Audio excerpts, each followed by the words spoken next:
അനുമതിയില്ലാതെ വിനോദയാത്രയ്ക്ക് പോയ 2 വാഹനങ്ങൾ MVD പിടിച്ചെടുത്തു. കുമരംപുത്തൂരുള്ള സ്കൂളിലെ വിദ്യാർത്ഥികൾ സഞ്ചരിച്ച വാഹനമാണ് MVD പിടിച്ചെടുത്തിരിക്കുന്നത്. VS ഗോകുൽ ചേർന്നുണ്ട്.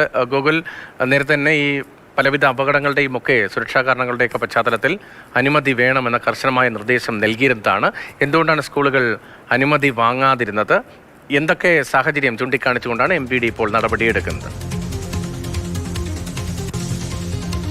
അതായത് പലപ്പോഴും ഇത്തരത്തിൽ ഈ വിനോദയാത്രകൾ പോകുമ്പോൾ അപകടം സംഭവിക്കുന്ന കാര്യങ്ങളൊക്കെ തന്നെ പതിവായിരുന്നു. അപ്പോൾ ഈ സാഹചര്യത്തിലാണ് വാഹനങ്ങൾ ഇത്തരത്തിൽ സ്കൂളിൽ നിന്ന് ഇത്തരത്തിൽ കുട്ടികളെ കൊണ്ടുപോകുന്നുണ്ടെങ്കിൽ അതിൽ MVDക്ക് അറിയിച്ചുകൊണ്ടൊരു കത്ത് നൽകണം, അതോടൊപ്പം തന്നെ മറ്റ് അനുമതികൾ വാങ്ങണം, വാഹനം പരിശോധിക്കണം തുടങ്ങിയ കാര്യങ്ങളൊക്കെയാണ് അതിൽ വരുന്നത്.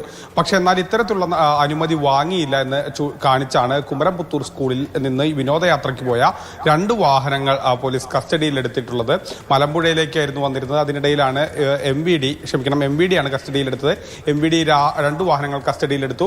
ഇനി ഇതിന്റെ ഫൈൻ അടച്ച് മറ്റ് നിയമലംഘനങ്ങൾ ഉണ്ടെങ്കിൽ അതെല്ലാം തന്നെ മാറ്റിയതിന് ശേഷം മാത്രമേ ഇവരെ യാത്ര തുടരാൻ അനുവദിക്കൂ എന്നുള്ളതാണ് MVD പറയുന്നത്. അതനുസരിച്ചുള്ള നടപടികളുമായി MVD മുന്നോട്ട് പോകുന്നുണ്ട്. ഇതിൽ ഒരു വാഹനത്തിന്റെ ടാക്സും തെറ്റായ നിലയിലാണ് ഉണ്ടായിരുന്നത് എന്നുള്ള കാര്യം കൂടി MVD പറയുന്നുണ്ട്. അപ്പോൾ അതടക്കം പരിശോധിച്ചുകൊണ്ട് സമഗ്രമായ നടപടിയിലേക്കാണ് MVD കടക്കുന്നത്.